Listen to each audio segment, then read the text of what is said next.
Prosecutors say 3 New York State DMV examiners schemed with a driving school to help people get licenses without ever taking the proper tests, and they allegedly pocketed thousands of dollars in cash along the way. 오늘은 해외에 거주하는 중국인들 사이에서 불거지고 있는 심각한 문제들에 대해 이야기해보려 합니다. 사기, 속임수, 뇌물수수, 그리고 시험 부정행위와 같은 행동들이 어떻게 개인의 미래뿐만 아니라 전체 중국인 커뮤니티의 명예를 실추시키고 있는지 살펴보겠습니다.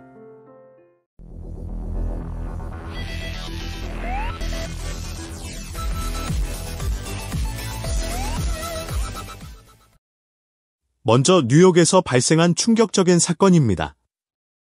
지난 7월 1일 뉴욕주와 연방사법당국은 플러싱에 위치한 운전학원이 장기간 뉴욕주 차량관리국 공무원들에게 뇌물을 제공하고 시험에 합격하지 못한 사람들에게 불법적으로 운전면허증을 취득하도록 도왔다고 발표했습니다.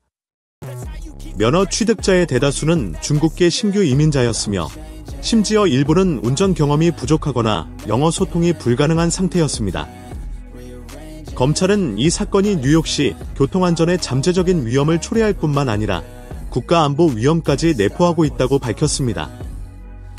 이 운전학원은 소셜미디어를 통해 중국 남부 푸젠방언을 구사하는 중국인들을 주로 모집했습니다.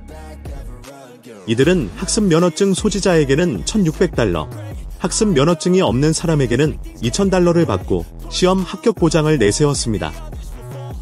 학원 직원들은 대리시험 응시자를 주선하여 필기시험과 도로주행시험에 대신 응시하게 했고 일부 뉴욕주 차량관리국 시험관들은 뇌물을 받고 시험 절차를 건너뛰게 해주었습니다.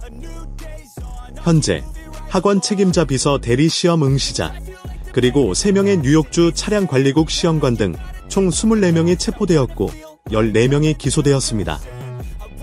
이들은 사기, 기록 위조, 절도 혐의를 받고 있으며 최고 7년의 징역형에 처해질 수 있습니다. 검찰은 수천 명이 이러한 방식으로 면허증을 취득했을 것으로 추정하고 있습니다. 문제는 미국과 중국의 교통 습관과 규칙이 크게 다르다는 점입니다. 미국 규칙을 전혀 모른 채 운전대를 잡는 것은 본인뿐만 아니라 다른 사람의 안전을 심각하게 위협하는 행위입니다.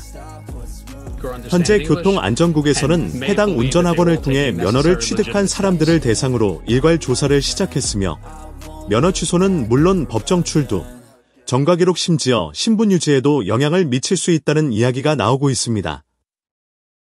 다음은 일본에서 발생한 대규모 시험 부정행위 사건입니다. 교토대학에 재학 중이던 중국인 유학생이 토익 시험에서 타인 신분으로 응시하려다 현장에서 체포되는 일이 발생했습니다. 더욱 충격적인 것은 경찰 조사 결과 이 학생이 3개월 전에도 신주쿠 시험장에서 동일한 방식으로 가짜 신분증으로 시험에 응시했던 사실이 드러나 2차례나 체포되었다는 점입니다. 이 사건은 오랫동안 잠재되어 있던 국제적인 부정행위 사슬을 완전히 드러냈습니다. 경찰은 조사 결과 803명에 달하는 중국인 응시자들이 동일한 주소로 시험에 접수했고 사진 자료, 답변 방식 등이 매우 유사하여 전문적인 부정행위 산업 사슬이 존재함을 확인했습니다. 이들은 소셜미디어를 통해 사람들을 모집하고 중국어로 대리시험을 조직했으며 사진이 일치하지 않는 경우도 빈번했습니다. 부정행위 수법 또한 다양했습니다. 직접 사람을 고용해 대리 응시를 시키거나 응시자 본인이 시험장에 와서 초소형 이어폰을 귀에 꽂고 외부에서 답안을 전달받았고 심지어 스마트워치나 휴대용 카메라를 이용해 시험 문제를 유출하기도 했습니다. 체포된 왕리쿤 씨는 마스크 속에 소형 마이크를 숨겨 시험장에 왔으며 조사에서 아르바이트를 구하던 중 누군가 시험에 참가해달라고 부탁하며 보수를 지급하겠다고 했다고 진술했습니다.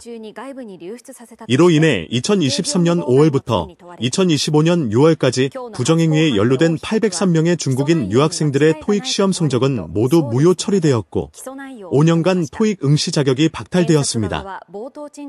중국 내 일부 유학 에이전시들은 대리 시험에 80만 엔, 이어폰을 통한 답안 전달에 40만 엔을 요구했으며 불합격 시 전액 환불을 보장했습니다. 이러한 부정행위는 형사범죄로 간주되어 일본과 중국 양국에서 징역형에 처해질 수 있으며 비자 취소는 물론 집단 강제 추방으로 이어질 수 있습니다. 가장 중요한 것은 이로 인해 중국인 유학생 전체의 명예가 무너졌다는 점입니다. 이러한 사건들로 인해 일부 대학 교수들은 중국인 학생들을 더 이상 받기를 꺼려한다는 공개적인 발언까지 나왔습니다. 영국 A레벨 시험은 중국 본토 학생들에게만 별도의 시험 문제를 출제하게 되었고, 홍콩의 IELTS 시험은 이제 홍콩 현지 학생들만 직접 응시할 수 있게 되어 중국 본토 학생들은 사실상 응시가 불가능해졌습니다. 한두 사람의 잘못된 선택이 전체 집단의 노력을 훼손하고 다른 중국인 유학생들이 차별받거나 의심받는 상황을 만들고 있는 겁니다. 이러한 대규모 부정행위 외에도 여러 문제가 발생하고 있습니다. 홍콩에서는 여러 학생들이 가짜 학위로 입학 자격을 속여 수백 명이 기소되고 중형을 선고받았으며, 영국에서는 50명이 넘는 중국인 학생들이 어학시험 부정행위로 추방되기도 했습니다. 해외에 거주하는 중국인들 사이에서는 새치기, 큰 소리로 떠들기, 현지 규칙 무시, 심지어 중국인끼리 사기 행위까지 빈번하게 목격되고 있습니다. 해외에서 중국인을 속이는 대부분은 중국인이다라는 말이 있을 정도로 일부 중국인들의 행동은 전체 중국인 커뮤니티의 평판을 심각하게 훼손하고 있습니다.